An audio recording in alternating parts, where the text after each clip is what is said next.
Hello and welcome to MGP281. I'm Kev, and with me as ever there's Sheepdog, Anna and Pab. Say hello, boys and girls. Hello. Hello. Hello. Pab, will you, for the love of all that is holy, stop counting down from 5 at the start of these podcasts? I like to do that. I don't know. It throws me off completely. What number would you prefer? But when he just did, because we've just had to do that intro twice. The first time he started at 5. When he got to 3, I was ready to go, but he kept counting. And by the time he got to 1, I'd forgotten what I was supposed to say.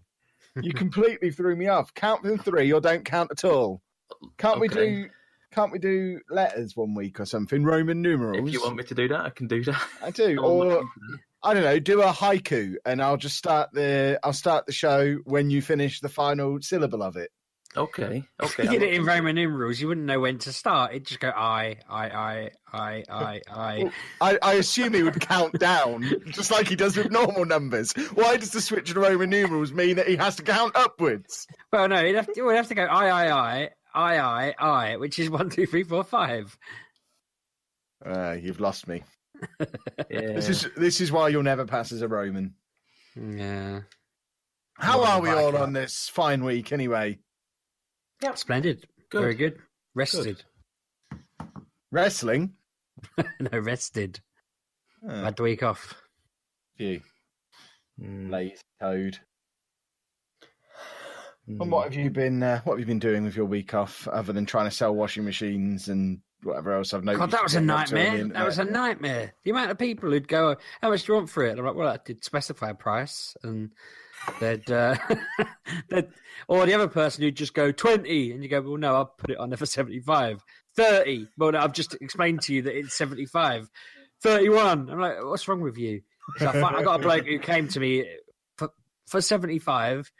And then as we were like loading up his car, he just sort of went, "So what is your lowest price?" And I was like, "Mate, we're loading it in your car for 75. So he paid 70 because I thought I like his style and let him off a $5. I didn't really have any change either. But I had the same thing with my wife's mobile. I put it on there for way more than it was worth, and just kept getting idiots trying to haggle me down too far. I kept thinking they'll just put it to what I want for it. But they were all coming in £100 lower than I'd asked for, which was just stupid. I've had a nightmare week for that. People are idiots. But no, it's all done now. You won't see any more of my Facebook sales on your feed, which is actually where you saw them. Yeah, I should hope not. Quite frankly, it's ruined my week. Good. I'm glad it has. You didn't share it or offer to... Actually, to be fair, the last time I stuck something on there and sold it, I then got a text from Anna going, "Kev wants to buy it. We'll pick it up now." I didn't want it. Yeah, she rang me when I was at Tesco and said, "Go to Sheepdog's on the way home. You're buying something from him." And I said, "Well, have you checked with him? He's not already sold it first." What was it anyway? I had already sold it, hadn't I? It was the shoe thing, because our shoe, we've got loads of shoes and no room to put them in with the 5 people that live here. So. I had an abundance of room and not enough shoes. We should have sorted that out. But anyway, yeah, we've got so much random furniture. Well, you need to run it by us, because we would have bought your washing machine as well, probably, because ours is on the fritz. Yeah, have you got any bookcases? Because I'm in the market for bookcases at the moment. I might have one coming up soon. Have you become a rag and bone man? No, we're just clearing out rooms, and I don't know whether Emily wants her bookcase. The thing is now, I feel like I'm obligated to wait till you buy one so I can actually sell it, because a good friend would just say, "Come and pick it up." And I'm not sure I'm that kind of friend. What about fish tanks? Presumably you've still got a garage full of fish tanks. I've only got the one at the moment. I sold all the other ones. And you do buy and sell a lot of things. I do. It's how I keep the ends meeting. Why don't you just buy less in the first place? Because then I'd have nothing to sell, you fool. But you wouldn't need to sell anything. No, it's not how it works. See, confusing like you lead. I do. It's very complicated. Pab, have you had a more normal person time rather than Sheepdog's crazy antics? Yeah. Yeah, just back to work. Same old nonsense. Getting on with it. Yeah. Oh, that's all right then. Yeah. And of course, we all know that Anna's been sitting around doing nothing because she's a lazy student and not back at uni yet. Yeah, that's what I do. I sit around and be lazy, yeah. You were playing a video game into the wee hours last night. Oh, Wow. oh me. Would you like to elaborate on what video game you were playing? No. It's a really, really, really old game. Okay, go on, Anna. Well, we're really, really old people, so it fits perfectly. Space Invaders. No, I was playing Guild Wars 2. No, you weren't. Yeah. I was looking to get back into this. I smell a guild forming. Oh, God. It's just like, because I got it, Kev bought it me, and then I was like, right, I You're need welcome. to play. I don't know what to. I'm in one of them things where I have loads to play. I just don't want to play any of them. I can't bother with any of them. So I thought, right, what have I played that I enjoyed? So I went and found Guild Wars 2, installed it, but then I couldn't log in because they had a breach a few years ago, and I didn't change my password when they told me to. So now I have no password and no account at the moment. I've put a ticket in. I think I'm the same then. Yeah. How active is that now? You're still massive. It's active. Yeah, definitely.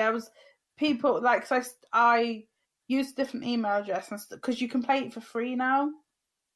And then I think it's like, well, where you pay for so many hours and then you have to play It's always been free at Guild Wars. It was you buy free once you've bought the game. So yeah, that's what I mean. But at the moment, I don't know. You can play it, and then it's in the corner. It's like upgrade. So I think you just upgrade now. You don't pay a subscription fee. Oh right, I see. All. Yeah. So I've just been playing the free version. It keeps telling me to upgrade, and I was like, yeah, but I can't because you won't give me my account back. So I can't at the moment because I have everything, but they want me. I had a 2-step verification, and that was on my old phone like 2 phones ago. So I don't have that. The thing that helps it Authenticator.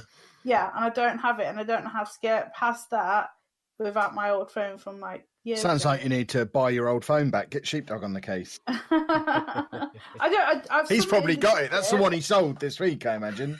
But no, I'll wait till tomorrow because it shouldn't take more than 48 hours for them to get back to me. I've sent them because I sent them my details, and then I was like, oh, here's the key as well because Kev had that on his email, so hopefully they get back to me. But I've just been playing that. I went in at level 1. There was other people doing level 1 stuff with me, so it's still it's not like you go in there and it's barren.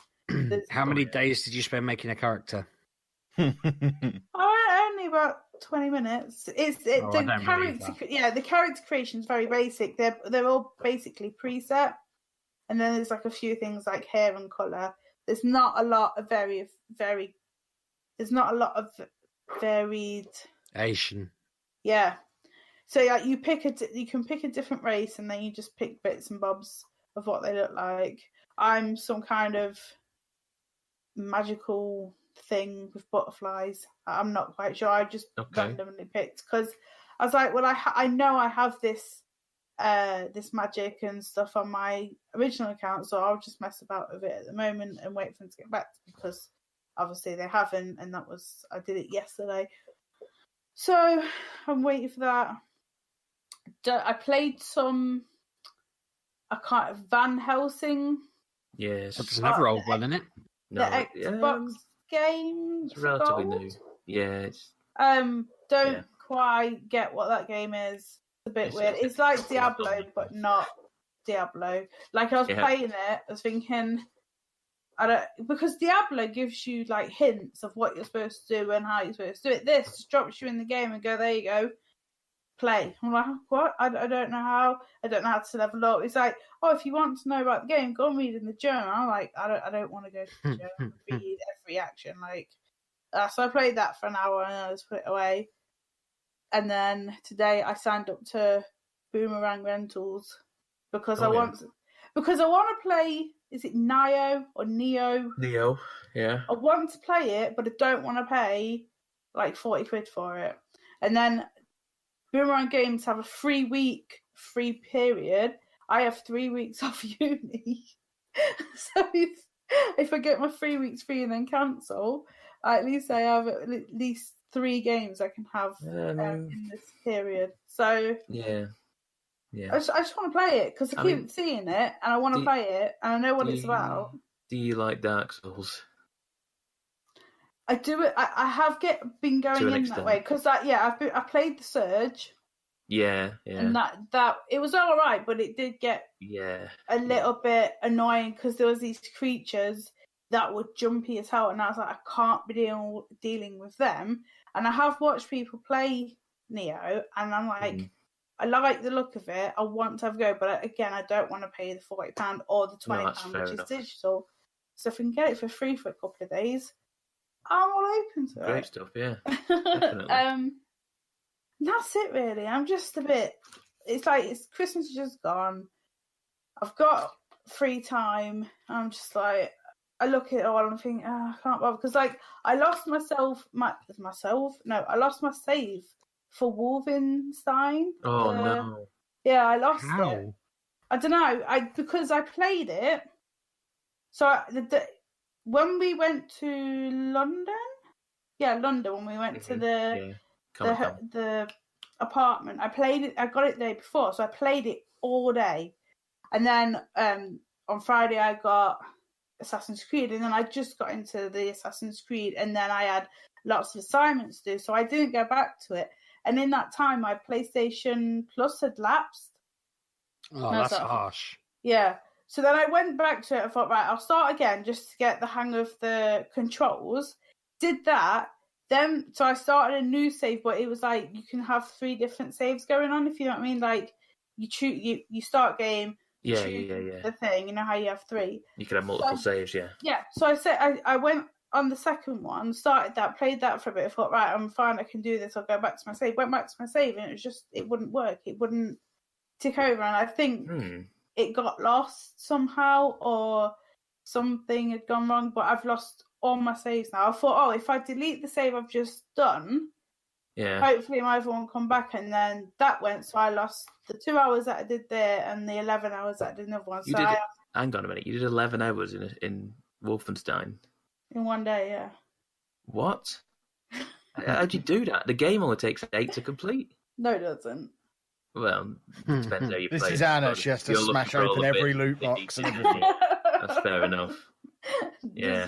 She's playing it to learn German as well. I'm not that much, but yeah, I don't play. I just don't go through it. I like to look at everything at least twice and make sure I don't miss anything. Look at everything. I have to. Yeah. See, you might miss left, something. left, right. So I've lost both my saves. So I have a game there that I can play from start, but I just don't want to. Well, to be fair, Anna, you don't need to look around, and you can just rush through it now because you've played most of it already. You can just hammer through it because you know what's there. But I've kind of lost my thing for. I want to play it, but I'm just like, can I be bothered to? Yeah, you should do. You should do because that game, depending on how far you got, that game really goes places. Yeah, exactly. Like I think I got quite far. Like I thought, it ended now, and then it didn't end, and I was like, this is weird. Yeah. So yeah, it's strange. And then I did put in the Breath of the Wild, and I started that again. But then again, that's another game that wipes your previous save. Does it? Oh, if you start a new game. Yep. It did. And I had done 3 of the 4 creatures, and I was just like, why did you start again then? Because I wanted to make sure I knew what I was doing. And I knew because I knew where I had stopped. I was in a machine, and I was like, I'm not going to remember anything. I need to go back to the plateau, and get all them mechanics going with is it spells or whatever he does? Something like that. I've not played it for a while myself, so I don't know for certain. So like the magnetizer and the all the abilities that you get given. Yeah, the abilities. So I went back to there, thought, right, I'll just do all that, get my bearings, and then go back to where I was. Oh no, you can't do that. So another game that has wiped my saves, and it's like, What we're learning is Kevin needs to buy you another console and a copy of every game so that you can avoid this issue. Yeah. I've got loads of games. I've got like South Park that needs finishing, The Witcher that still needs finishing. Assassin's Creed that still needs finishing. I've got all these games, but I just can't be bothered at the moment. I don't know why I stopped South Park. I just was busy one day and I've not gone back to it. Yeah, that can happen sometimes. You lose the thread on it, and then you lack the enthusiasm to get back into it. Yeah, I still don't think it's as good as The Stick of Truth, because I played The Stick of Truth at least twice. Really? I think it's better if you watch it, because the characters are actual characters now, like the Coon and everyone.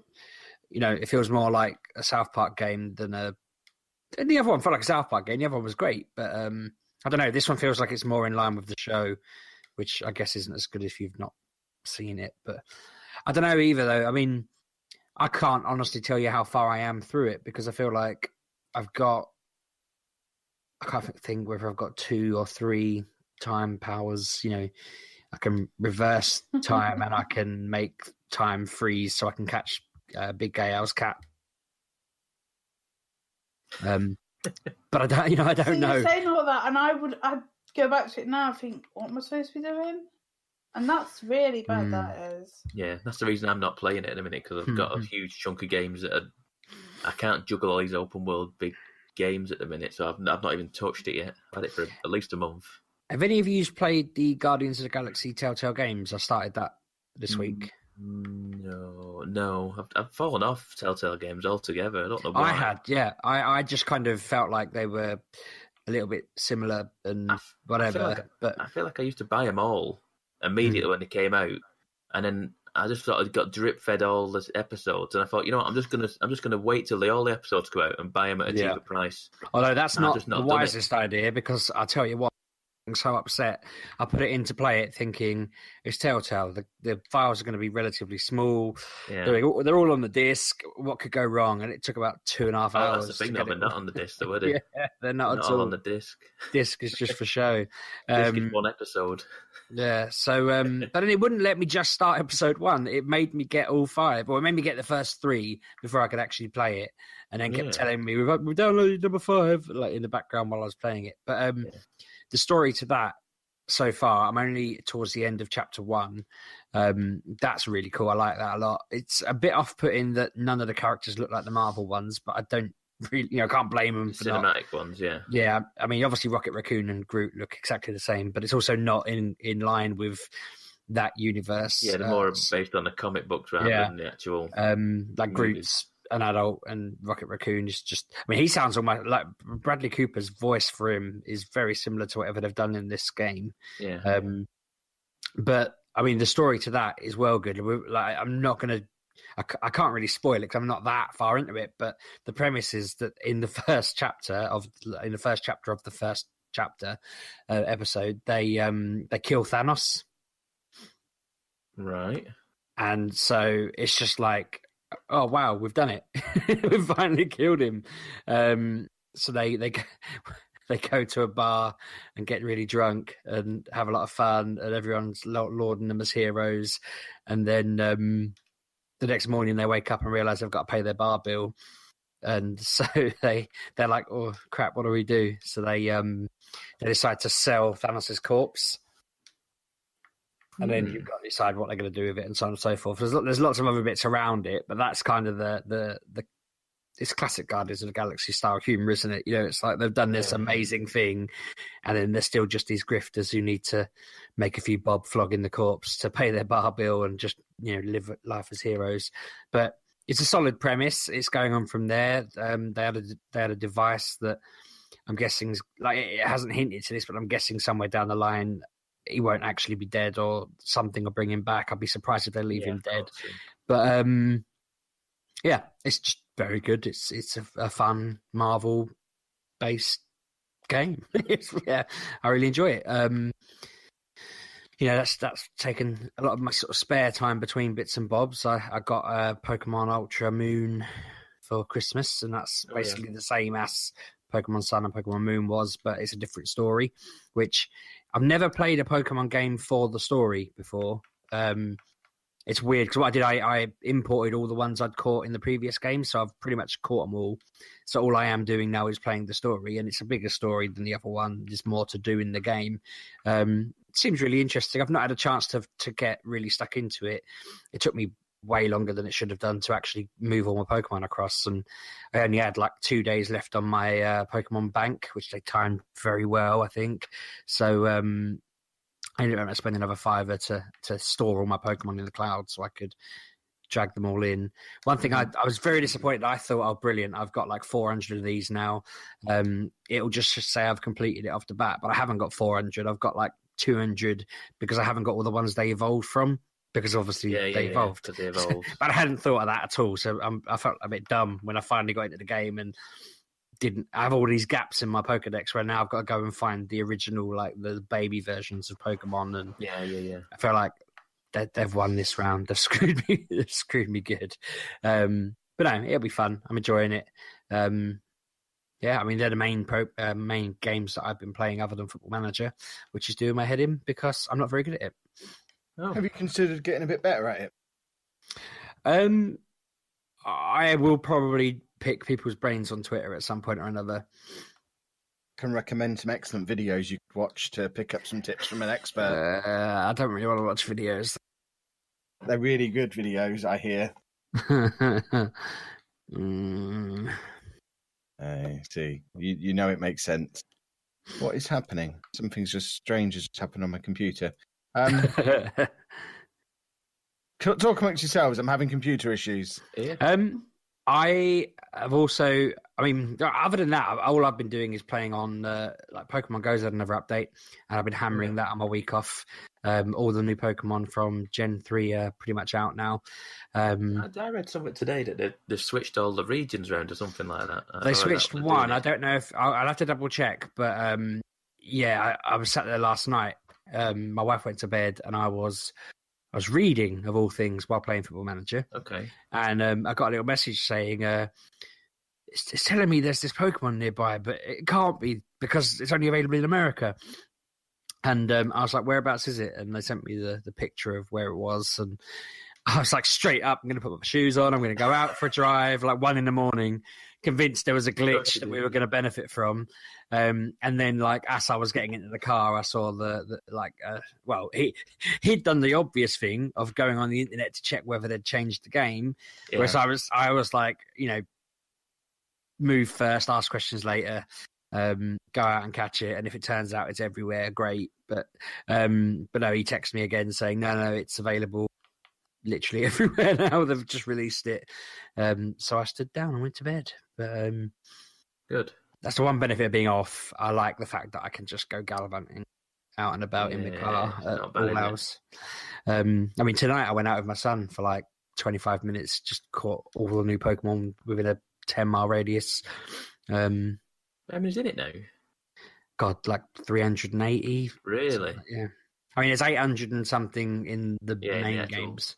Yeah. So, yeah, they've still got a way to go. But it's quite funny because we were pulling up all these different places where Pokemon have been registered on the radar. And then I kept seeing people that I know who played the game who were also doing the same thing out and about. But we neither of us knew the other one was out, if that makes sense. So it's a good little group that I've built locally.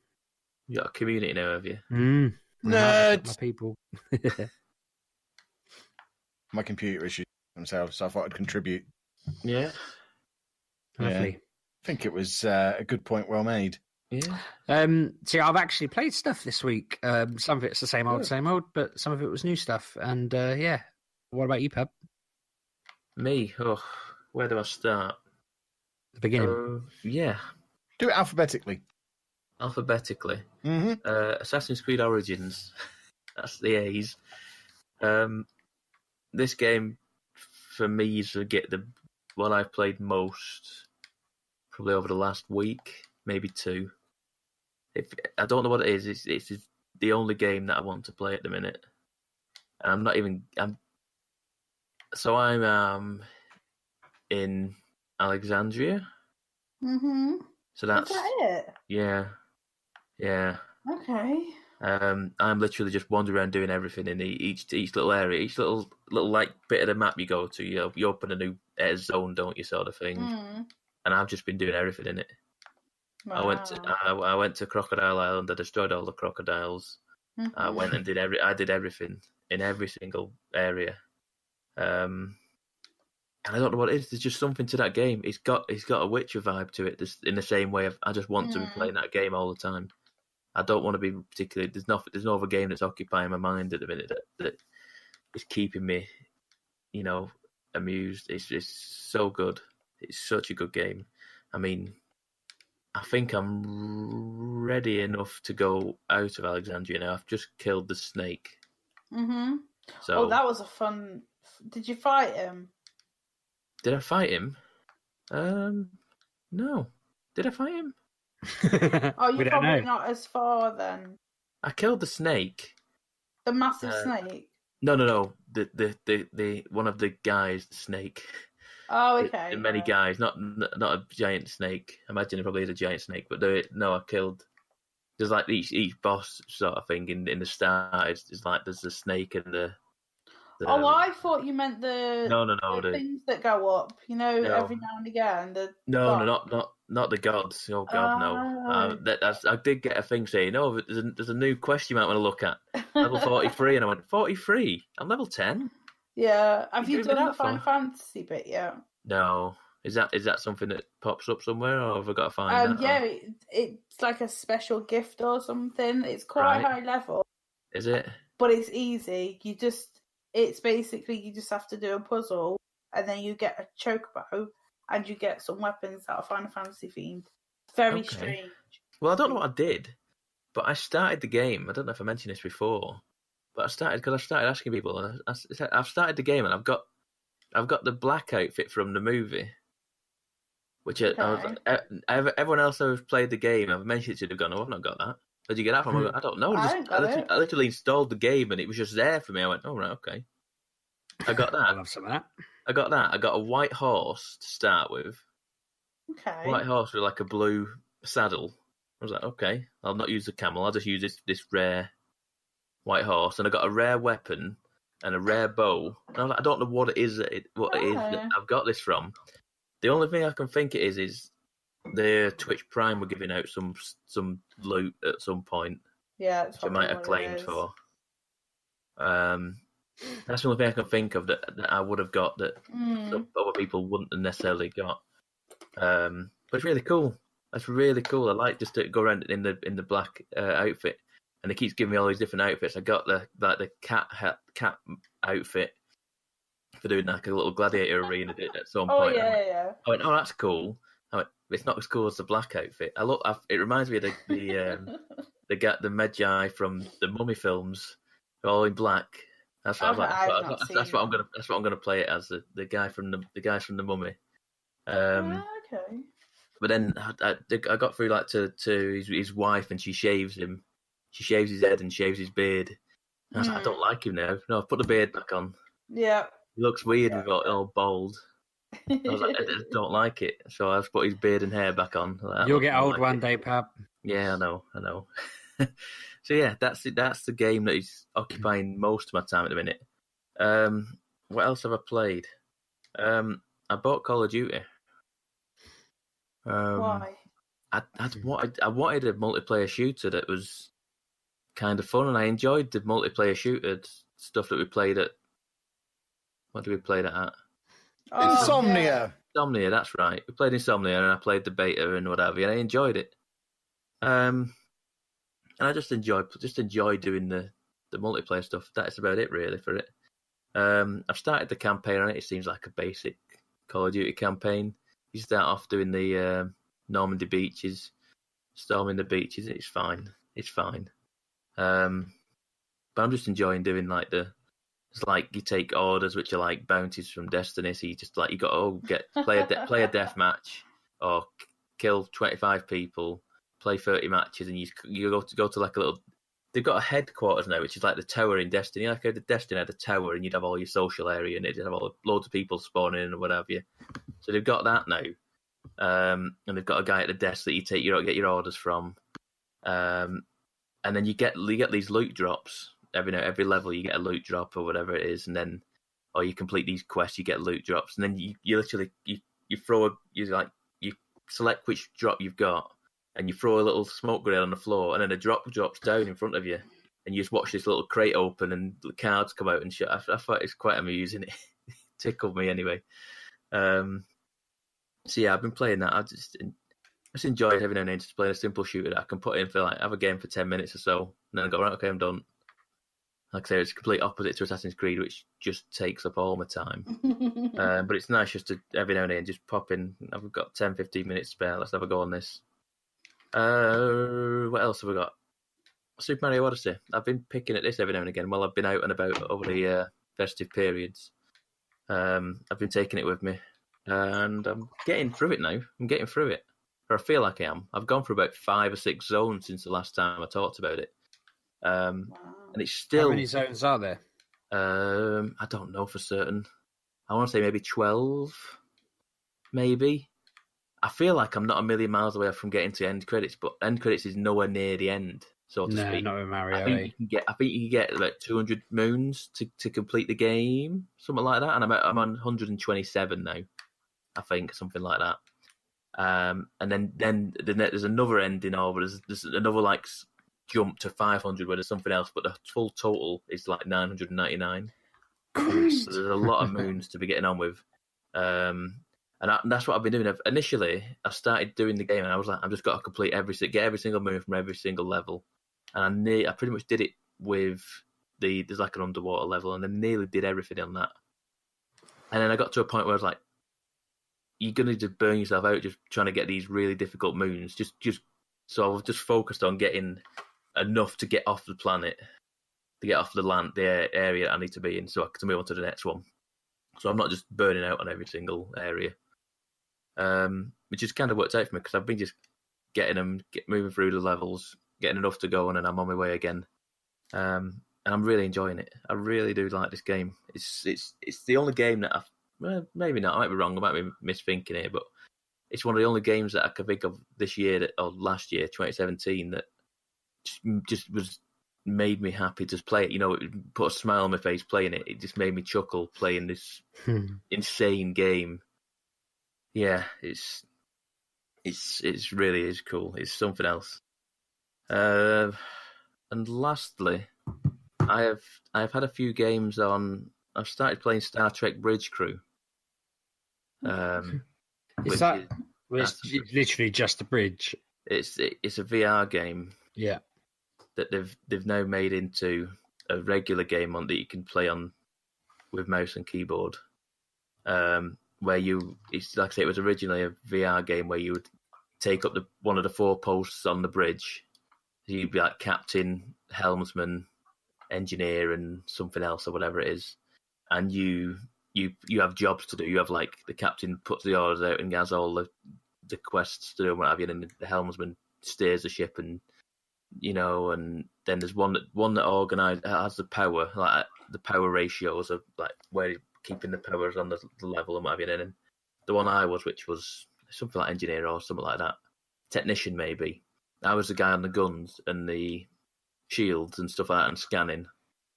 And you just go in as a group of 4 people just doing these quests where you've got, like I say, it's Star Trek, so I don't know anything that's going on because I don't follow Star Trek. I'm sure Kev knows more about it than me. Yeah, exactly. So, but I just think it's quite a fun game because it's all about cooperation and whatever. And so the captain's saying, "I need the helmsman to take us to here," and then he needs you to scan the things when they come in. And then, we've got some enemies coming in, pulse rifles on that. And then he's saying, put power in the shields to this other chap. And then it's quite a fun. It can be stressful. I'll admit it. It's quite stressful because captain's just shouting back in orders that you're trying to get stuff done. And then you're trying to manage power and do all things. And then certain things need charging up. And then you take the shields off because then if you take the shields off, you get you don't get as much visibility on the radars. So then you manage, it's micromanaging all sorts of stuff in the game. It's quite fun. It really is quite fun. And I imagine it's even more fun in VR because you've got the sticks and what have you, whereas I'm just using the mouse and keyboard and clicking buttons on what I want to do. But yeah, it's good fun to play with friends. This is what I've been doing. So yeah, I think that's it. I think that is all I've got right now. Have. Persona 5! Yeah, I bought it. Yeah, why aren't you talking about it? You I haven't played it. I booted it up to make sure it was working, to make sure it installed and what have you. It didn't say just to verify that it is the best game that's ever been made. I didn't want to turn it on, and usually I used to turn it on. And it goes, "Oh, there's another 40 gig update there you want to do," and I went, so I didn't. I wanted to make sure it actually did it. Well, can I give you a little tip for it? Yeah. All those other games you're talking about, just throw them away and play this one. Yeah, but but it is the best game currently available for humans to play on a video game console. Yeah. It is just about perfect. I've pumped about 50 hours into it since we last did a proper podcast. Yeah. So over the last 2 weeks, any opportunity Anna gives me to sit and play on the PlayStation 4, I scamper over there, drop what I'm doing, grab a controller, drained both of her controllers at the moment. She's over the moon about it. And but it's just absolutely brilliant. It builds on everything that was awesome about Persona 4 with the collecting all your personas and all the social interaction-y bits and the real life Japanese schoolboy dealy stuff. I have no idea why I like this. If you tried to describe this game to me, just like I used to say with Persona 4, if you described it to me, I'd say it sounded rubbish and I wouldn't give it the opportunity. But it is the most addictive video game I've ever played. You name a game other than this and Football Manager in the last 3 years that I've put anywhere close to 50 hours into. There just isn't such a thing that exists. But I'm on the 5th of 7 palaces in this game now, and quite keen to get back on there as soon as I can, because I'm just about to finish the 5th palace. And then I know full well once I finish it, I've got 10 hours of just mooching around Tokyo, going bowling and going fishing and eating ramen before the next one presents itself. And then I have 5 hours of grinding through a palace, collecting personas and battling. And everything about it, when you describe it, it sounds rubbish. If I watched someone else playing it, it would look rubbish. But everyone out there, you just need to give it a chance. Play it for 5 hours, and before you know it, you'll have played it for 50 hours. Unless you're Anna, and I keep trying to get her to play it, and she keeps saying no because she doesn't like it. No, because you ruined it. How did I ruin it? Because I came down and you were playing the boss, and I was like, that's me, because you ruined it now, because I haven't got that. You had a massive, lecture at me about don't go too far, don't want it to ruin it, but then you ruined it for me, so... In my defence, you did just walk into the room without warning me. I was coming in for Dave, so you could hear Dave get in before I did. You could have paused it for 2 seconds while I went through the room, but no. Can't pause it, though. There's no pause button. Yes, there is a pause button. There isn't. Not on Persona. Yes, because it's all turn-based. There's no pause. Yes. Well, Kevin, you can just press the PlayStation button. Yeah, but I'm not familiar with the PlayStation. I didn't think of that at the time. This is a split-second decision-making process. And I apologise profusely. Plus, that was one moment of one palace 35 hours ago. You're past that. You're past that now. You could just carry on playing, but you don't like the reading, do you? Nah. Yeah. I've only played a couple of hours of 4, and I didn't really know what it was, so I just... You've got to get into it, though. You've got to get into it, If you haven't played 5, then 4 will be the best game you've ever played. Until you play 5, and then that'll be the best game you've ever played. But I'd played it for quite a while, and nothing had happened. Yeah, nothing does happen. That's the beauty of it. Does happen for a while. It's basically a 10-hour tutorial. Oh God, 4 is. Oh my God, yes, it is. 5's got an even longer tutorial. Oh, I remember that. I think I got to the point in 4 where you went to the mall and then suddenly you were in a television. Yeah, and I was like, "That's how you got into palaces in that one." But that's as far as I got in 4. I was like, "This is a bit." So you didn't even get into the game element. No, you were basically playing a visual novel. Yeah, this is what I'm worried about with 5. Yeah, there's a lot of that, but that stuff's fun. And the thing is, there's a purpose to all of that, because the more you build up the relationships with there's probably 15 people that you can be friendly with. The more you build up those relationships, each one of them represents a different class of persona. So the stronger your bond with each one of those people, the stronger that class of persona will be for you, and it unlocks extra skills and stuff that you can do. So you can't just race off and try and do all the palaces because you won't have leveled up enough. So it's this game's version of grinding rather than going out and battering mooses and whatever else other games get you to do. This one makes you go and take your friend bowling or go and have a walk in the park or enter a burger eating contest. Yeah. I did exams the other day. I actually had to revise for them. Exams. Yeah. Because the exams are based on the questions that they've asked you in the lessons for the previous term. So I had to think back over the stuff that I'd learnt in the lessons to make sure. No, I'm not going to cheat. Oh yeah, I would be. But just no basic stuff. I imagine it's. Oh no, it's not basic stuff. It really isn't basic stuff. It's really obscure stuff that you'd only know if you were a Japanese school kid. So did you take IT? It's not an option in 5. Is it not an option in 5? Oh, did you? Yeah. So you'd have known everything if you'd have taken them exams. Exactly. Oh, what a shame. But no, it's just brilliant.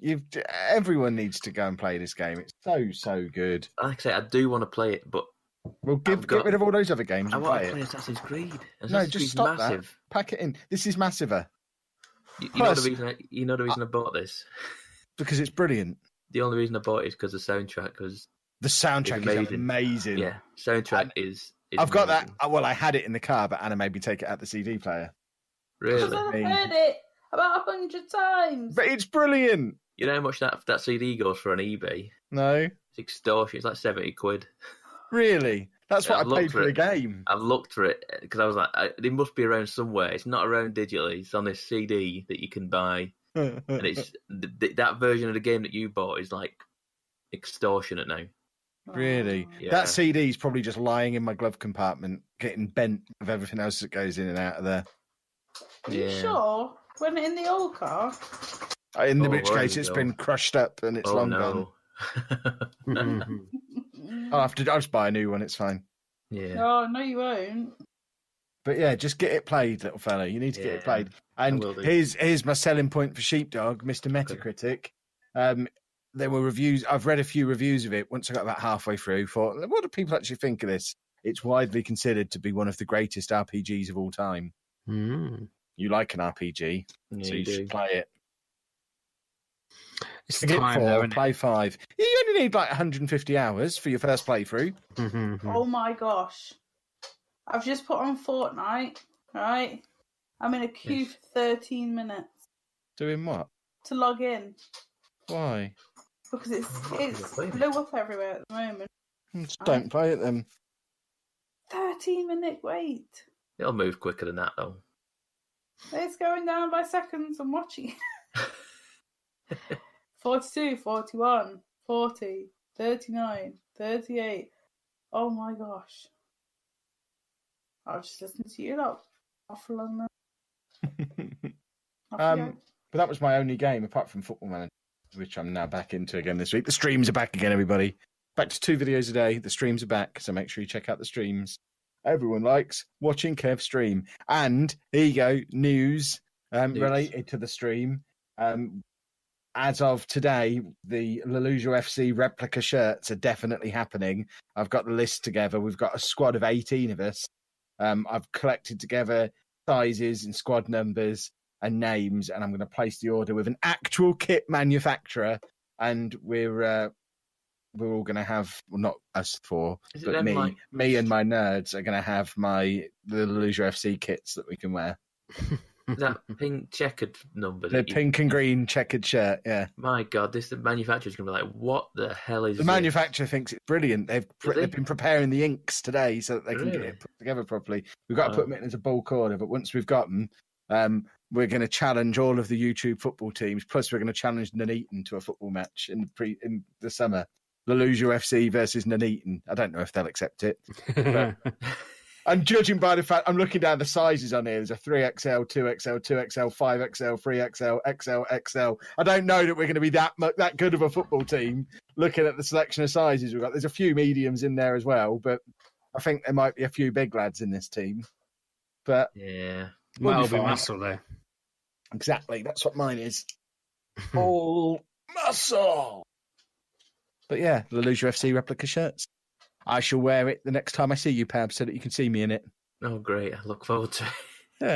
Yeah. It's magnificent. It's so garish that it makes Anna's eyes hurt.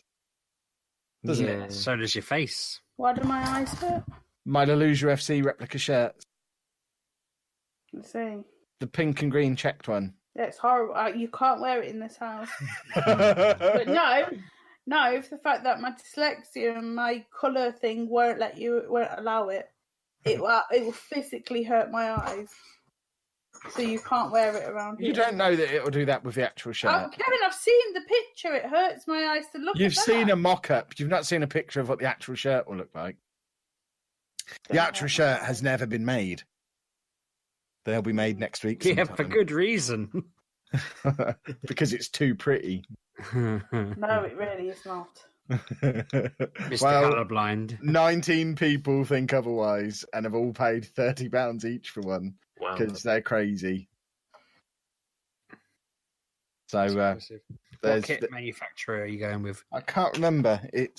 They made Leicester's kit a year or two back.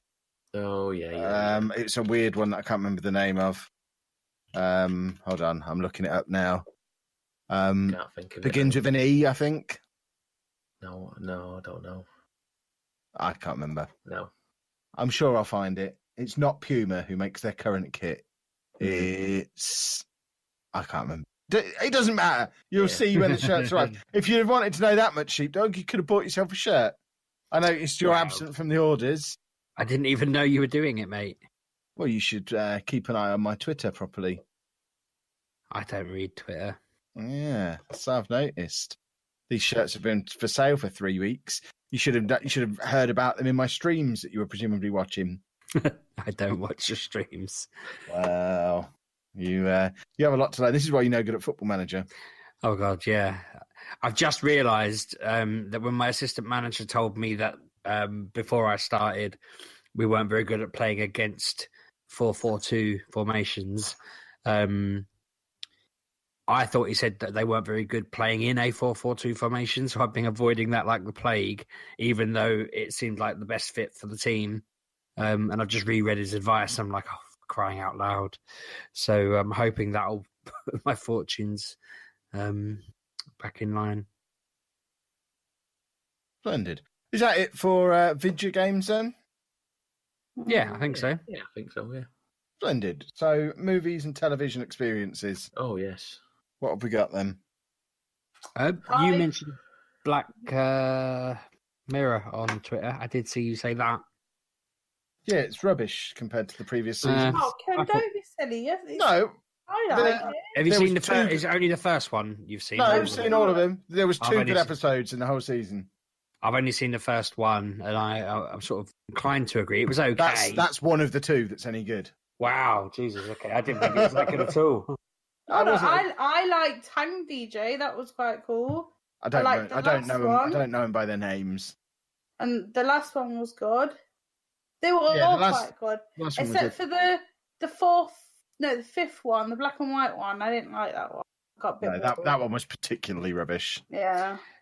My wife said apparently the advice online is to watch them in a different order. I don't see how that matters if they're not this. You know what I mean? They're not the same story, so not related.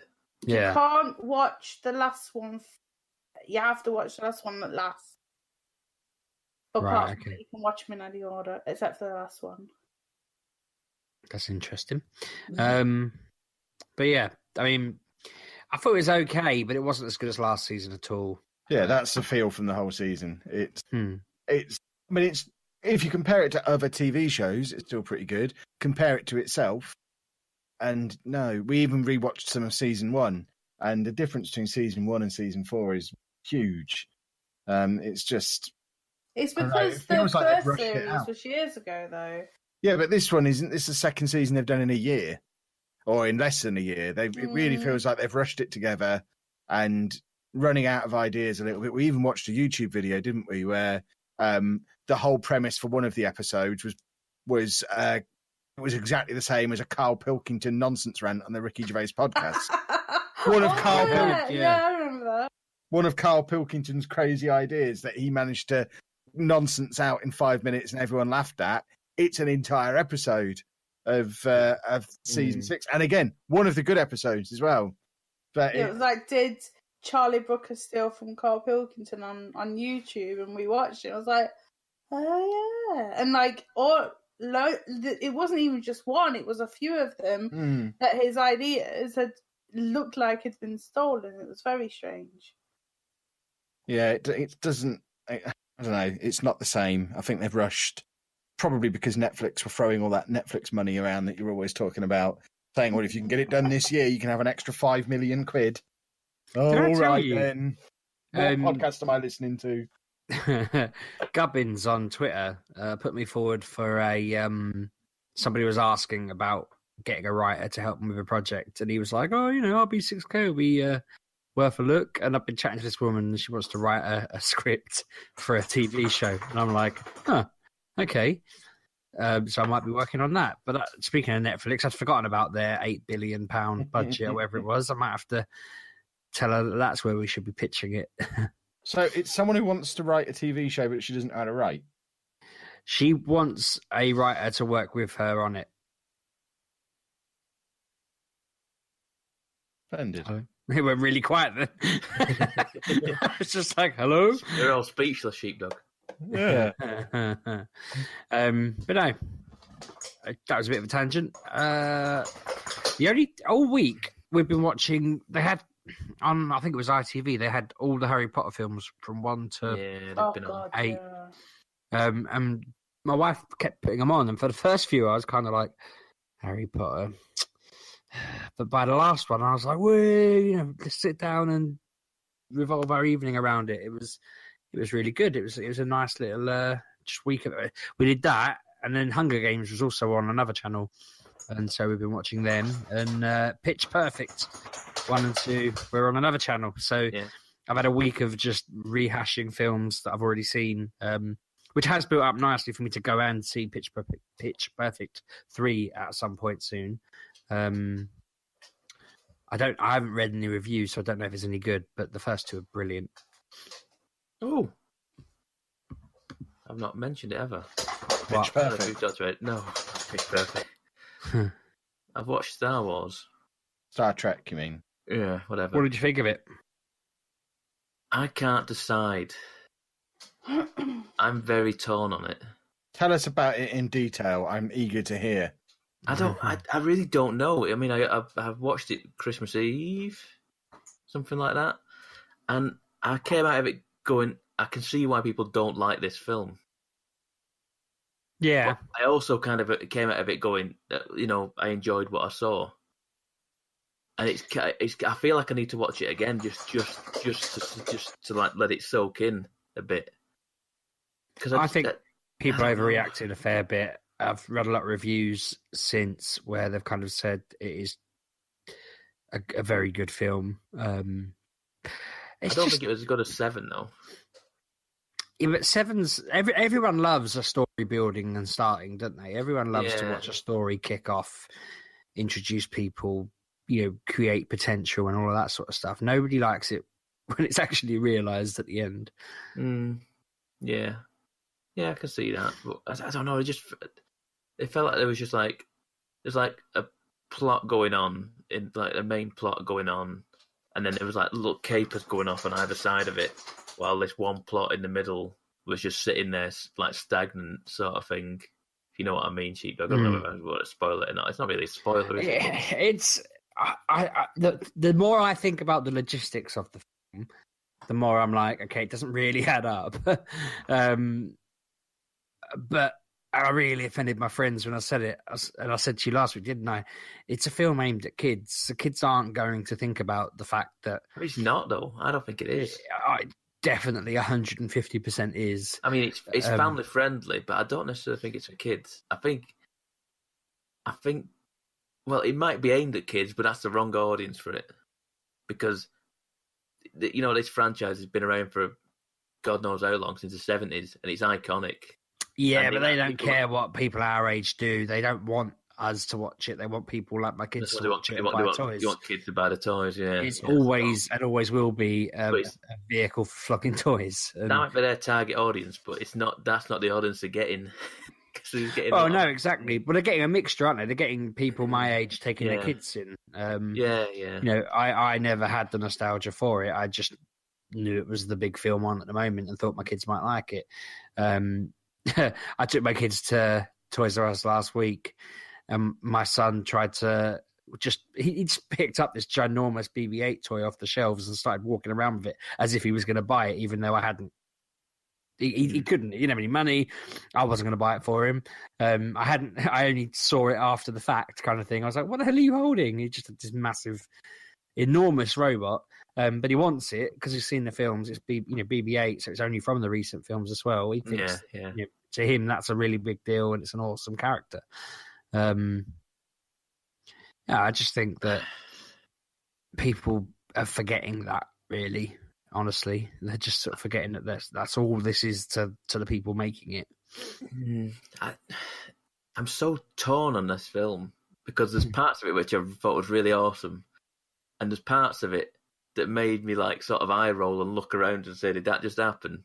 Like I did in Suicide Squad. But that's what, again, they always do. That's what, like Darth Vader going, "No." Well, that was the old films. I didn't feel like that in 7. I didn't feel like, oh my god, that was so bad. You know, that was what? Seriously, you doing that? I didn't feel like that in 7. I was just enthralled and enjoyed every minute of the 7. Whereas this one, I felt there was just good moments in it, and overall it was good, but there were parts of it and I was like, what are you doing? What? And I was like, I don't know. I need to watch it again. I'll probably say I really enjoyed it. Just to let all the things in it process. But yeah. It was a film. Put it that way. It was a film. What a review! It was a film. Yeah. Even I'll agree with that. Yeah, there you go. You hit the nail on the head. I'm trying to think what else. There's been nothing on, has there? Really new. Did you watch Doctor Who? I did. Yes. Quite enjoyed it. It was good.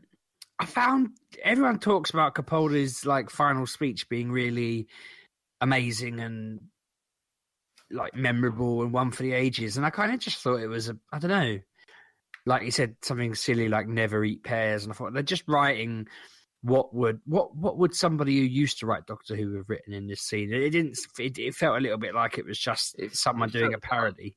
Felt like a bit like, to me, fish fingers and custard.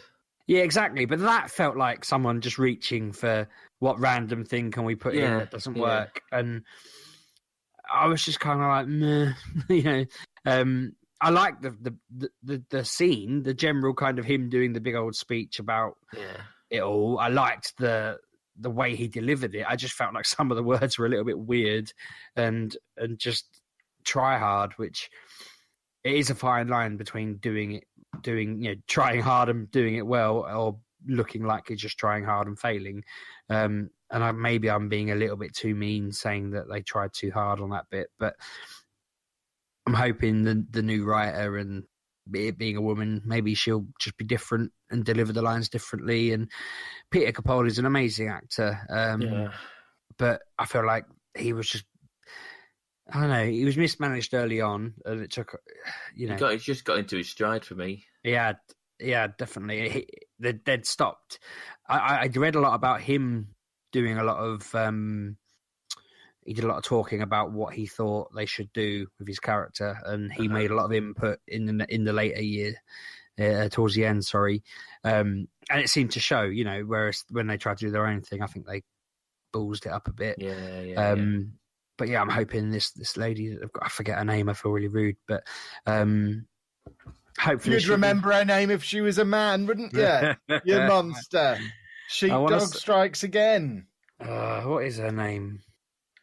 I want to say Chloe something, but I don't think it is. Because that's the only girl's name you know. Jodie Whittaker. Jodie.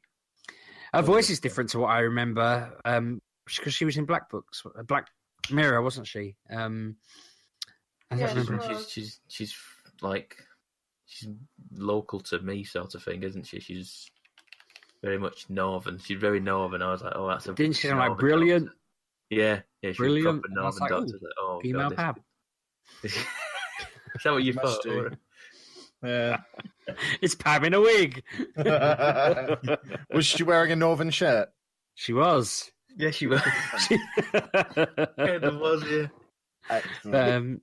No, I did enjoy it a lot. I thought, what's his face, the old fella who was playing the first Doctor was good. He was the guy from Harry Potter, wasn't he? Yeah. I quite enjoyed the way they just basically got 15, 20 minutes in, and the Doctor was like, hang on a minute, these aliens aren't even evil. They're not even trying to take over the world. This never happens. And I thought that's quite clever. It does never happen. There's never a villain in this who's actually not a villain at all. Yeah. And isn't trying anything bad. And for them to be able to do a whole episode where the villain was actually good and fine and wasn't doing anything naughty, again showed they were trying. Is this the new writers? I feel like it was like a final. Oh, I was gonna say I hope it was the new writers. I feel like it was a final sign off for Moffat. Was it? Is it Moffat? Wasn't it? Yeah, he's an idiot. I didn't like the last person who he replaced, so maybe I'm just growing out of it all. Davis, was it? Was it Davis? Yeah. I didn't like his thing because it was he just. I don't really want to go into the problems with him. I feel like this needs to become a children's podcast. We've talked about Star Trek. Now we've got Doctor Who. You want something a bit more? Do you want something else? I just assume. I assume we were now going to go on to comic books and just confirm that we were children. I can take us out of children if you want, because I've watched John Wick 2 this week. Tell us about that. Have you seen John Wick 1? You haven't seen John Wick 1, have you? Have you, Sheepdog? I'm not sure, because Keanu Reeves plays the same person in every film. My wife wanted to watch 2, and I don't know whether that's because I'd seen 1 with her or whether... I don't know. He plays a grunty, angry, one-dimensional policeman, doesn't he? He's not a policeman. He's like... the world is like hitmen, basically. And the first one is based on his wife dies of an illness, and before she dies, she arranges for it to have a puppy delivered. Saying it's like a note at the door saying to keep you company when I'm gone, sort of thing.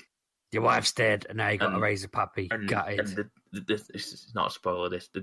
Some gangsters turn up and break into his house and kill his dog straight away. This is out of the film, so he's like, he takes this as a slight against him, and he's retired from this world. But he's like, "You're having it. You've just taken everything from me now. This puppy represented my wife, sort of thing." So could they have shifted that a bit and just had them kill the wife to cut out the dog? They could have saved a fortune. This is the point. Dog though. It's like handling. I don't know, but anyway. So that's the basis of the first film. Is they kill his dog and steal his car. So he goes after him. It's like falling down or whatever. He goes after him and gives him a stern telling off. This guy, Keanu Reeves, is they nickname him as the boogeyman because you don't want to mess with this guy. He was the guy that was like the main guy in this like assassination world that they're living in, and these I think they were Eastern European or something like that. The gangsters got involved with him and they didn't know who he was. It was Theon from Game of Thrones, actually. Marvelous. Yeah. So yeah, that's the premise of the first one is that he basically kills them all, and the start of 2 is him getting his car back. Because he's still not got his car by the end of the first one, I don't think. I can't remember. So the first one's avenging the dog. I feel like he did get his car back at the end of the first one, but maybe he didn't. Does he find out that the dog had siblings in the litter? He gets a new dog at the end of the first one. So it's the second one, that dog being killed. No. So he gets the car back at the start of the second one. They overfeed his goldfish. Very quickly, he gets his car back, but it turns out that he has put he's got it's like a debt to pay sort of thing, because he honored this guy honored a debt, like did him a favor and got him out of the world sort of thing, got him out of the assassination world, and he married his wife and what have you. So he was out, and this guy comes calling on his debt that he's seen that he's come out of retirement to get these guys. So he's like, well, I want you back in, sort of thing. And it's it's not as good as the first one. I'll say that. But it's very much a very much an action film. Akin to like what can you say? Like what were the old films like? I assumed it would be like the new Jack Reacher films, which aren't like the books, and it's just he's in a world that we wouldn't understand, but and then whatever. I've not really read the books. I've not seen the films either, to be honest with you. But it was initially I thought it was very. He came off very wooden, and I just can't remember. It's Keanu Reeves, isn't it? He's of course going to come. Yeah, but it was almost like I was like, is this like some sort of joke? Because that's just how he acts. He's wooden. You need to watch any other film with him in, and you'll be like, hang on a minute, am I watching John Wick 3? And you'll just get confused. I mean, maybe. Every time I see him, I think I'm watching The Matrix. It's just. Yeah. Well, anyway, it's a good film. It's a good action film. Like it's assassination. It's a hitman sort of thing, going on a rampage, trying to get away from all these other hitmen, I suppose, or whatever they call it. I don't know, but it was good. It's an 18, so it's not for children. But yeah, it's speaking of films that aren't for children, I watched The Mask again the other day. I've not seen it in over a decade. Hang on, what? The Mask? Green mask. Yeah, Jim Carrey. It was on telly randomly. Well, I watched it as a kid, but the amount of blue jokes in that, I was kind of like, hang on a minute, this all went over my head as a kid. It was on really late as well, because I thought, why is this on so late? It's a kid's film. Watched it and thought, that's why it's on so late. It's just guns, violence, and sex. There's no actual sex in it, but there's lots of, suggestiveness. I don't know, but I watched that I don't even know when it came out. I remember being a young teen, but I might be wrong. That was out well before then. I was still at primary school when it came out. And we're the same age. Yeah, definitely. It came out in 94. Jesus. How? I mean, that is Cameron Diaz's first film, isn't it? So it must have, I knew it was old. I just assumed it was like 99 or something. Wow. Crikey, I was in year 5 at school. Mm-hmm. I must have only seen that on DVD then. I can't believe I saw that at the cinema. Because I don't even know what rating it is. But I watched it a lot on DVD. I remember my dad getting a DVD player, and for The Mask. No, it came with it. Is what I was going to say. It came with when he bought it. It came with a copy of The Mask, and it was the only DVD we owned for a little while. I don't know why he bought a DVD player, to be honest. Because he really wanted to watch The Mask. He loves a blue joke.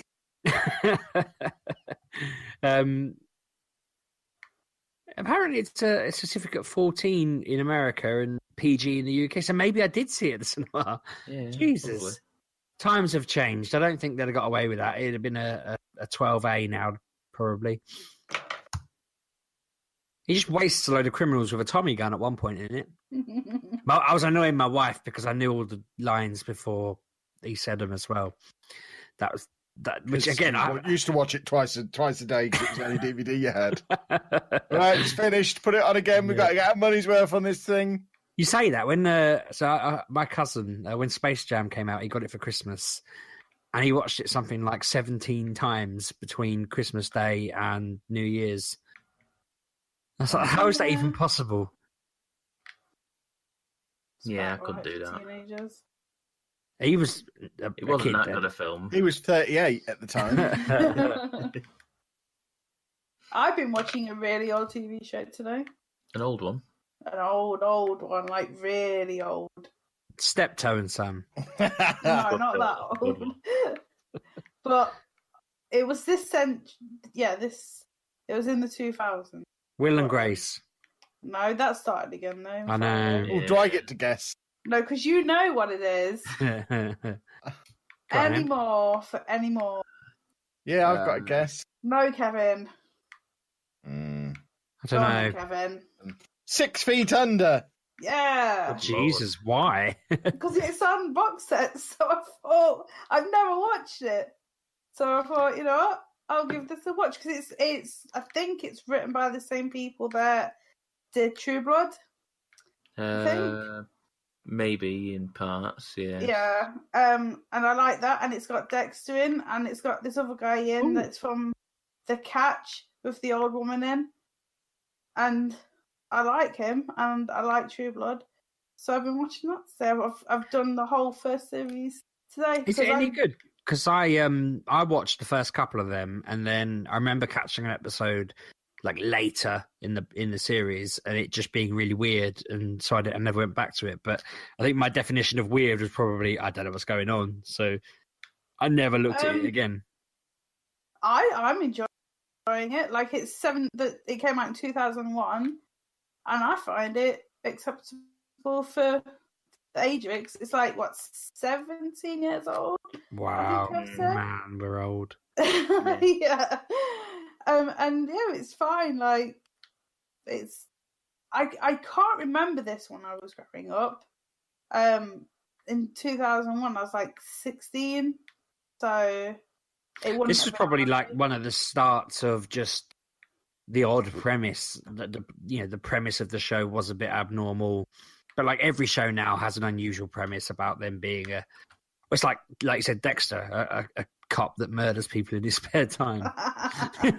Like it's always something weird. And 6 Feet Under was one of those where it's just like they're funeral people. Yeah, it's good. I like it. Like they've all got different stories going on. So there's like two brothers and a sister, and one comes back. One does the family business. The other one is really young, and their father dies, and then it just goes from there. Really, it's good. I like it. So I'm gonna start. Doesn't their dad keep appearing as a ghost? Yeah. I remember that's where I think it got weird. Yeah, because you're like, why are you here, mate? Like, makes no sense. Are they communicating with him, or is he just there? I'm not sure, because it seems that the Dexter person can talk to dead people. It's very weird and very strange. That's what I'm getting from it. But I'm definitely gonna keep watching it. It's like, I think 6 episodes was the first one. Did that? Is this on Netflix? No, this is on Sky box sets. Okay, I might be able to avoid falling into it then. Did you see what is on Netflix? This is a bit of a tangent, but they've added the entire run of Friends to Netflix now. Yeah, which I find really strange, because it was supposed to happen last year. But it happened in America last year, maybe. It was straight in as trending on Netflix the other day, and I thought, Christ. I don't understand why people are watching it. It's been on the telly every day for the last 20 years. I mean, if you've got any, like, I don't know who would, but if you've got shares in Comedy Central, sell them now. It's like, surely they've gone out of business. It's very odd. I was hoping that the fact that it's on there means Netflix might put some of that 8 billion I keep referencing into, just give them $1 billion, do another round of Friends. Oh, could you imagine? Oh, yeah. They could probably do 10 more seasons of that with them as adults. Older people. They're already adults. Yeah. I meant like older than me, 40 odd. It'd be about their kids now. They'd be like the parents, and it'd be about the kids. Oh, it'd be terrible if they did it about their kids, wouldn't it? Could you imagine? Oh, yeah. But they're all really old. Yeah. Yeah, but Matt LeBlanc is like the only one who is still going on telly and being a bit of a legend. I mean, David Schwimmer as well is just a good actor, but Matt LeBlanc's finally actually learned how to act, and he's really good on TV now. Oh yeah, there's my other tangent. My tangent there. I got distracted myself. So I think it was a couple of weeks ago now. I was in Manchester, and I was going from Forbidden Planet to Travelling Man, as you do. And I looked across the way. Very well. Yeah, and so I looked across the road, and there was like a film crew, what have you, and they had there was a bar open. I was like, well, the bar's open at like 10 o'clock in the morning. That's a bit weird. And they were filming something, so they had a whole set of things in there. And then this guy comes out, and it's the guy from Dexter. Oh, and it's the guy from Dexter. So he's doing a scene or something like that. So So I'm like, so I walk around the bar sort of thing and go to the end of the road, like where towards Travelling Man is, and they shout action, and he comes out the bar and just starts running at me. So I didn't realise that. So at some point there will be a program with this guy, and then I'm going to be in a shot if they use this shot, because I was like, what? I thought he avoided the shot altogether, walking all the way around it and walking down to the end of the road. And apparently the camera was pointing down the road where he was going to run. So I just walked right in front of the camera, pretty much in front of the shot, and just had him running right at me. Nice. And I was like, so I just went round the corner a bit, and he came running past me, and then he shouted cut, and he wandered back. I was like, oh. That was the guy from Dexter. You should have tripped him. Well, I was like, sorry, my instincts kicked in. I thought you were a shoplifter. Yeah, one of the homeless trying to attack me. But yeah, just a random thing I just forgot all about until you mentioned Dexter. Then, yeah, that was amusing a few weeks ago. Yeah. Anyway, normal service can resume. Splendid. Have we got any more TV or motion pictures then? I don't think so. No. Well, let's leap straight into the one. Have you watched Derry Girls, anybody? Sorry. Any what? Derry Girls. I saw it advertised, but I've not seen it. It's odd. I've never heard of it. It's like set in the 90s, so I thought it'd be right up your street. But no. Okay. Nope. Splendid. Anna, are you sticking around for comics? Might as well. Hey. So what have you kids been reading then? I caught up on so like as I mentioned before, I've been off, and I decided on day one to try and catch up on all the monthlies that I've been reading, and I caught up on Paper Girls. And are you up to date on that now? I wasn't listening. I was reading a tweet. Up to date on what? Paper Girls. No. I'm up to date with the trades, but not the three issues that are after it. So I'm not gonna spoil anything, but I'm gonna ask. So in one of the more recent ones I've read, they've kind of explained what's going on, and I was kind of like, okay, I wasn't ready for them to just explain what was going on. I'm enjoying it. I'm not saying it's bad or it's gone downhill or anything like that, but I feel like the appeal has changed. Now I know what's going on. It's kind of like, right, fair enough. Are you sure it's not a red herring? I don't think so. They just explain the premise of the series. It was just like, oh, okay, there we go. I suppose if you were reading it in the future, having sort of given them a chance to release it all, then it probably all just flow naturally that we're at that point in it. They've explained it. But yeah, it was kind of like I was a few behind. I'm now completely up to date, and I can't remember if it was the last one or what now off the top of my head, but whichever one it was I read last, they just randomly started kind of going into what all the stuff that's been going on around them as they've been going through time. They've just sort of stopped and gone, this is what's happening. This is what you're in the middle of.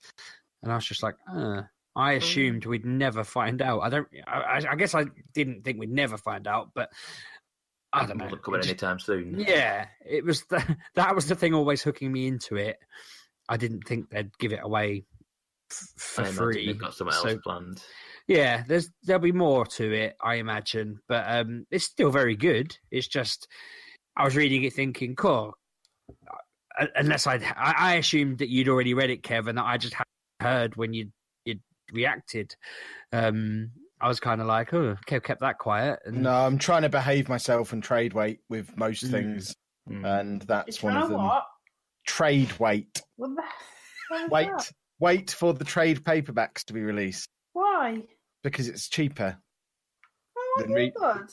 Yeah, rather than I've been doing it for the last year. Rather than reading month to month as the new issues come out, get them when they come out as collections. It just means why?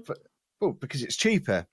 When I made the decision as soon as I resigned from work that I was going to stop buying comics each week and just get, because over the previous 2 or 3 years I'd bought like 2,000 single issues on Comixology, and I stopped all of that and just got into buying them in collections. instead to save money. But it means I'm now like 40 issues behind in Batman and stuff like that, or whatever it is. Probably 20, 25 issues behind. And for something like Paper Girls, I'm 3 issues behind, I think. And Batman I'm not really sure what's going on with Batman because it kind of flipped about a bit. It had the Dark Metal story as one Batman story. There was one I was reading again the other day. It was Super Sons of Tomorrow or something like that. Tim Drake has come back in time to kill Superboy because he's got the same supernova power that Superman apparently has, where if he can explode with sun energy. And I think in the future, Superboy apparently kills a load of people. So Tim Drake comes back in time to kill him. But that was a really good, irritatingly, they put 2 of the comics in Superman, 1 in Superboys, and 1 in Teen Titans. Yeah, that's how you do a crossover to make. I know, but it was just like. That's the only reason to do a crossover, to get by all of the comics. Yeah. So that was fun. It was good. I don't remember whether it finished. I read it at like 2 a.m, so I might need to reread it. Because I can't remember now off the top of my head whether there's another one or not. But it's made me want to go and read the Super Sons comic more because it's all about Damian Wayne running the Teen Titans now, and he won't let John Kent join. He just refuses. I don't really get why. I guess I have to go back and read. But I guess their crossover has worked because I now want to know why he won't let him become part of the Titans. And I want to know whether he ever achieves his role, which he must do, I guess, presumably. Why wouldn't you want Superman's son on your team? It doesn't make any sense. Unless he just wants to be the coolest one. And that might be. He has previous for being an absolute turncoat scumbag. Who, Damian Wayne? No, I thought you said Superman's son. Oh, Superboy. Yeah, Superboy has gone evil in the past, hasn't he? But didn't he get like locked in another dimension and then come back angry? That's not really, it's not his fault. This has gone this way, is it? Yeah, this one's just like a 11-year-old, 9-year-old kid, whatever, just hanging out with all the other ones, and he's got Superman's abilities, but he's like 10 or whatever. If I was Damien, I'd take him out. If he's 10, he's not a teen either. I don't think. Well, that's probably the real reason. I think that. I mean, I'll read it and find out, but I think that's actually the reason that Damien's maybe 13 and John's maybe 12. On a technicality, he's just like technically not. That's it. But he does help him out. When Tim Drake comes back to murder him, he's Damian Wayne's got honor. It's interesting seeing bits of the future. I kind of annoys me when they show the characters in the future because then you think, well, now we know that you will character off but then I suppose they can and they will. And have you ever read a comic before? But then I know that characters never die, so I don't know why I'm that bothered. Trying to think, there was another one, Doomsday Clock. Yes, I have issue 2. I haven't read it yet. I haven't read 2. I've decided. I'm kind of like it's okay, but it's not. I don't know. I don't really get. I'm looking at the cover of it now, and it just looks like an empty costume. I don't know whose costume it is. Is it the comedian's costume? Empty? Comedian didn't have a blue costume, did he? It's not a blue. It's not a blue costume on the cover I'm looking at. Is it not? No, it's like a stripy costume. Is it? I can't remember. It's the mime, isn't it? It might be. It's not clear what this is going to be about properly yet. I think. It has to unfold a bit, doesn't it? Yeah, it's only 6 or 9 parts, isn't it? I thought it was 12 parts. I thought we were in for a year on this. Might be 12 then. So we'll find out in about a year. I've got to wait over a year for a trade then. Well, the thing is, in DC's world, you've got to wait about 3 years for a trade probably because they're so slow getting the trades out. Oh no. They what was I going to say? Sorry, yeah. So they keep referencing the previous book, and I don't think that does them any favors, really. Do you know what I mean? I feel like referencing something that's renowned for being awesome, and having this kind of historic weight behind it of being a top level. Everyone. I mean, I didn't really see the big deal when I read it. I was like, it's okay. Maybe I didn't really get it. You're talking about Watchmen? Yeah. So then in this one, they keep sort of doing little nods to it. And I get the character nods. I remember them. But there's just some of the bits where, like, what's his name in the first? Who's the guy who's, like, manipulating everything in the first one? Oh. He mentions that he basically mentions that he manipulated things and caused something to happen. And it's like, I don't really remember it like that. You know, I don't know whether that's a spoiler, so I don't want to go into too much details. But I don't think it was that guy. But he said something, and I thought I don't really remember that happening in the Watchmen. But I mean, the whole story seems to be they're looking for Manhattan, and yeah, we'll see what happens. I guess. Did Manhattan turned up in one of the Justice League ones, didn't he? Last year sometime, didn't he? It was in the Button, wasn't he? It was in the Button. Oh, wasn't in the Button, was it? No, Manhattan wasn't. No, he was in was he in Rebirth, or the clock stuff was in? But was it like Justice League Rebirth when there were like 5 or 6 Manhattans all standing in a big circle, giant ones? All I don't remember that. I mean, because I don't think he's been in it since, but it seems like he's gone into that world, and now they've gone into that world as well. And yeah, it's okay. It doesn't. It's too early to say whether this is going to be good or bad, I think. Well, it's written by Jeff Johns. It's going to be good. Yeah, I suppose they're the rules. I was going to try and segue into you talking about Paper Girls, tell you my Brian K. Vaughan read of the week, because I've been working back through his back catalogue as usual. And I thought years ago, before I started reading comics properly, I thought I'd read all of Runaways.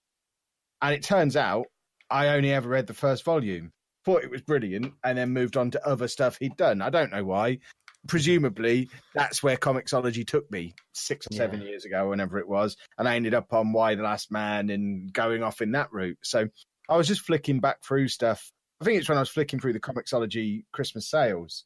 And it showed me that I'd read volume 1 of Runaways, but hadn't read 2 or 3. And I didn't realise there was a 4, 5, 6, 7, 8 that were written by other people. But the important ones, the first 3, the original run, written by Brian K. Vaughan.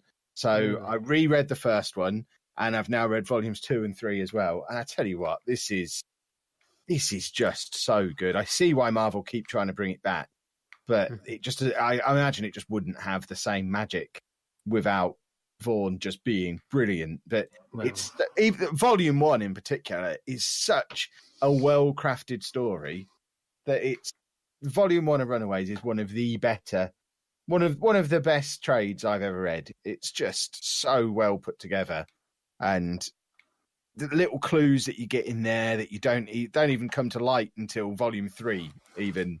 And I mean, these were written a year and a half apart, way back when it was all happening, and it's obviously so carefully planned out in advance, and then so skillfully put together that you don't realise it's that carefully planned out. The man's just a genius. Even back in 2003 or 2004, whenever this was that he was writing Runaways, just it's good. Go read it. It's a little bit late to get it on the Comixology sale now because it's not going to be $2.99 anymore like it was, but it was mega cheap, $2.99. Yeah, have you seen the trailer for the TV show? I haven't, and I'm a little bit worried. Yeah, I'm a little bit burnt out on superhero TV shows because they're never as good as the comic. Didn't it get cancelled? No, I don't think so. Fairly certain it's happening. I think I've seen trailers for it recently. So. Oh no, yeah, it is still there. I actually think the Squirrel Girl one. Yeah, that doesn't surprise me. That was one with like a insane squad, wasn't it? New Warriors not airing on Freeform. Yeah, that means. Yeah, it's a network type thing. I think if I remember rightly. Anyway, do you want my? Well, I was going to finish mine first, but fine. I just seemed a good link to mention my Brian K. Vaughan read of the week. Go on then. Let's have your Brian K. Vaughan of the week. This is a new feature. Yeah, this will be for a few weeks. I think. Could have just bought 3 more books by him. I've read Saga Volume 6 and 7. Excellent. I had Volume 7 arrived on my doormat the other day. Someone sent it to me. No, you got 8. Rather kind. Oh, was it 8? Was it? Yeah, because I bought 8. Okay. And then realised I don't own 6 and 7. I haven't read it yet. I remember. I think I said this a few months. I think I said this a few months ago when we were at Comic Con, and I went, I'm up to date on Saga. Yeah, definitely. And I flicked through 7. I went, I've not seen any of this. So I was like, right, okay, I have to make an effort to actually get this done. And it's still really good. So good, Saga.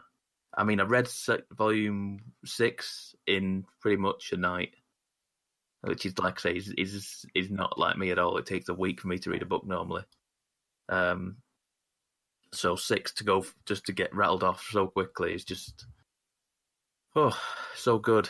The story in it just keeps pushing along, and it keeps taking twists and turns everywhere. And then I've read 7 for the rest of this week, and it's just so good. I really do like. This guy can't do no wrong for me. What you think? But Saga is he's a genius. Saga is so good, and the artist is what I've used spot on with everything. So good. I can never turn out he's not actually writing it. It's just a team that he oversees. Probably not. Because I mean, if that was the case, he'd be. If it was that easy, right? Yeah, if it was that easy to put together a team that was this good, everyone would be doing it. Yeah, and like I say, he'd be much more prolific. He'd have Paper Girls on a regular thing, wouldn't he? Yeah, otherwise, it's like on and off with Saga. Is like J.K. Rowling, where it's like just a massive factory load of people, and then he's just the face of it all. No. I don't think so. I mean, it could be, but I really don't think it is. And I'm pretty sure J.K. Rowling wrote her own books as well. Yeah. Are you sure, though? Yes. Yes, I am. I don't know. There's always these rumours that it was just actually 12 million monkeys in a factory or something. Where would she get the money for 12 million monkeys? Well, it's not her. She's an actress. She's playing a world-famous billionaire. If she had made that much money out of Harry Potter, do you not think she'd own her own country by now and she'd be running it? Why would she want to? Because she'd be a billionairess. I don't know if S was the right word there. But Sheepdog's being sexist again. I don't know. Brian K. Vaughan, I reckon he's actually just 15,000 people all sat in a sweatshop somewhere writing. What, producing one book a month? So... Yeah, because it takes that many people to do it well. Or one man who's got talent. I don't know. It just seems too good. If it was revealed he was actually 2 midgets in a trench coat, I wouldn't be. Let's put it that way. Anyway, Pab, have you got any more? Yeah, another thing to pick you up on. Right. I finished Stray Bullets Volume 1. Good. And you were swine. Why? Because you've had to buy more? No, but I can see it happening. Good. Mm-hmm. When I last mentioned it, I'd read the first 3. I think there was another 4 in that book, maybe 3 or 4. And I was saying it seemed like just completely random stories. Yeah. That were just, but then these characters start linking up and sinking into each story, and you start to get, like I said, the stories seem kind of just they're not linked in any way, shape, or form, but it's just creating a world, isn't it? Yeah. That's what it's doing. And I was like, okay, so he's from that story. He's a gangster from him. He's the big guy. That's his missus, and then that's who this person is, and so on and so on. And you're like, wow, this just creates a world for you. Yeah, it does. I don't know how does it carry on creating the world, or does the world just sort of like does it start telling you the stories in the world in the next books? Because does both at the same time. Yeah. Because I mean, like I say, these are just like it was just world building this book for me. Just like this is the world that exists, and I'm expecting like the rest of the stories to go right. Okay, this is what's happening in this world. But yeah, so good, so good. And it didn't put me. Initially, I was like, "Oh, black and white." It kind of puts me off at times. Black and white. I know it has in the past, but nope, spot on. So well done to you, Kev. That is. I'm a clever man. Yeah. It turns out you are. Seems to happen time and time again. Yeah. Which is why I've just put Runaways on my wish list. Good. Well, this next one you probably don't need to bother doing. I've had an experiment. I read America, which is I don't know. Book? Huh? Is it a Marvel book, that? It is a Marvel book. Yeah, something that's been released in the last year. Yeah. Which is a hero that I'm not familiar with at all. America Chavez, who's she's part of the Ultimates, I think. But it got a lot of fuss in lots of end of year best comics of the year lists. Really? So I read it and it feels a little bit prepare for the hate to roll in. It's a little bit too feministy for me. It really is. It really is just pushing a feminist agenda the whole time. You've been very. No, I know what you mean. I know what you mean about that. Sometimes that it can. Bear in mind, most of my favourite superheroes are female superheroes. I love comics with a good female lead. This though takes it a little bit too far, and it's just. Did I say hashtag feminism a lot? What was the one that it was Mockingbird, wasn't it? It had like the T-shirt on it said, "Ask me about my feminist agenda" or something like that. But that was brilliant. That was absolutely brilliant. That was a fantastic book. So I don't want people coming and telling me I'm anti-feminist because that book was absolutely brilliant. Yeah. This one, some of his best friends are black. This one though, not so much. It just, I don't know. It might just be because I'm not familiar with the character already. They don't do a very good job of introducing her. I think it's a first-time comics writer who's involved in writing it, and I don't know. It feels like it's a first-time comics writer, and it's just a little bit. Do you not find American? You have to start somewhere, Kevin. I know, but you shouldn't start with a major project at Marvel. You start independence and what you you write, or they give you a minor character, or they give you a character like this that no one's heard of. Yeah. And then don't push it massively the way they have.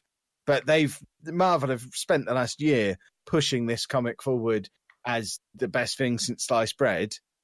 Well, isn't that because they're trying to overcome the fact that people are moaning they're not that great at? Oh, I'm sure that's exactly what it is. I mean, she's how is it described? Let me open the book. Hold on. Let me read the first page of it. I mean, it's ticking all of their boxes. I don't want to paraphrase it, but the author describes herself as, and I had to look up what both of these things meant. Okay. She's a queer Latinx writer. Now I didn't know what the difference. I don't want to offend people. I didn't know what the difference between queer and gay was. I now do know. I also didn't know what Latinx was. And apparently that's the non-gender specific version of Latino or Latina. Really? And yeah. So, and obviously the character is as well, and that's why they picked this writer. So it's almost autobiographical, I imagine. I mean, it's fine, but it's not pulling up any trees for you. Yeah, it's not Mockingbird. It's not Squirrel Girl. It's not any of these it's not Miss Marvel. Batgirl. It's not. Yeah, all these fantastic. I mean, Marvel in particular have been great at it. All New Wolverine, the Mighty Thor, Spider-Gwen. They've done some fantastic female superheroes in the last couple of years. America is not one of them. I would steer clear. That's a shame. Yeah. But then again, why were people raving about it then on end of year lists? Dare I say? Because it's because of who wrote it and because of the fact that it's LGBT character who's an ethnic minority, and it ticks a box on lists. I felt this is to go off on a bit of a tangent, but on a related note. I saw the weirdest thing, and I couldn't tell whether it was being ironic, and it must have been being ironic. But there was someone on Twitter had said, when Black Panther comes out, we're all gonna just go on record as saying it's the best film that's ever been made, right? And then it was just hundreds and hundreds and hundreds of responses saying, I don't care if it's the worst film ever made. It has to be called the best film ever made, no matter what. And I looked through this and I just thought, I can't tell. Like, they must be messing around. They must be. It looks awesome as a film. But it's one of those things now where I'm thinking there'll be people out there who will say this sort of thing, like, oh, you just like it because of this. And then that'll get pointed at. And it's like, what? But they're not serious. I mean, you bring that up, but Black Panther as a comic is another example, I think. Well, yeah. It's constantly talked about as one of the best things Marvel are doing at the moment. And I have tried and tried. I bought both of the first 2 volumes. Despite why buy it? Because everyone tells me how good it is. So I read the first one, didn't like it, but everyone's going on about how good it is. So I bought the second one as well. And I still don't like it. And I don't really get what's going on. I'm not the problem because I'm being told it's brilliant by every. Mate, I had the same thing. I had the same thing with Cyborg in DC. People were telling me, read Cyborg, it's amazing. You know, it's doing a lot for like minority people in America, African Americans, and so forth. And when I was reading it, it was all kind of what's the word? Is it supposition? Where he'll be like, "Oh my God, I think I must have been poisoned by this thing over here," and he'd be described. It was just really badly written, basically. But when I was saying, "Well, I didn't really like that," people go, "Oh no, you don't. You know, it's not written for you. You're just the problem." And it was like, no, it's just bad writing. You know, the character's cool. The writing in that comic is really, really bad, especially the Rebirth stuff. Yeah, and I think that's exactly the issue with America. The character seems really cool, and I want to go back and read some of the Ultimate stuff that character is in, because the premise of the character is really cool. She can punch through dimensions. That's brilliant.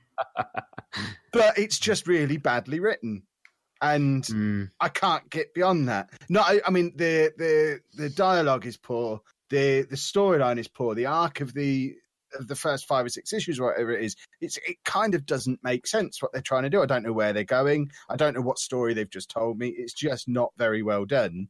And yeah, I didn't care for it. And now everyone's going to call me a racist homophobe because I didn't like this comic. Because I don't like this comic that apparently you have to like because it's the rules. But it just wasn't very good. And that should be okay for me to say. Well, it's not. You're racist. I know. It's awkward though because we are just whitey, aren't we? At least we've got Anna here as a girl. Not talking in this section, but you know, it's not just a bunch of white men talking about it. We've got Anna here too. Anna, say something about this comic. I don't see why you have to read it. If you don't like it, you don't like it. Oh, no. Good. Yeah, good. I didn't like it. I bought it because it was supposed to be good. I'm not going to buy any more of this. Oh, no, I'm not going to buy any more of this one because unless it's a new writer. If it's a new writer, then I'm not against the character. I just don't think this was very well written. That's fair enough, I think. Good. Can we end the podcast now so that I can go in touch with my lawyer? Things. Yeah. If you do want to get in touch and tell me that I'm a monster, you can do that by getting in touch with me on Twitter at RB6K. And I'm at Lelujo. The show is at MGUK Podcast, and these two have got Twitter too. Yeah, Miss Lelujo. And I'm at Pab1986. There's also a Facebook group, which, I mean, no one ever looks at that, so say what you like on there. That's at Facebook. You can be as racist as Kev on there. That's at facebook.com/MatureGamerPodcast. And if you just want to look at some porn, MatureGamerPodcast.com. And we don't own that anymore, but whoever does own it has filled it with porn. So, you know, that's there for you too. Is that it? Can I go home now? I assume you got some effigies to burn or something. See you next week, boys and girls. Have a good week. Bye-bye. Thanks for listening, folks.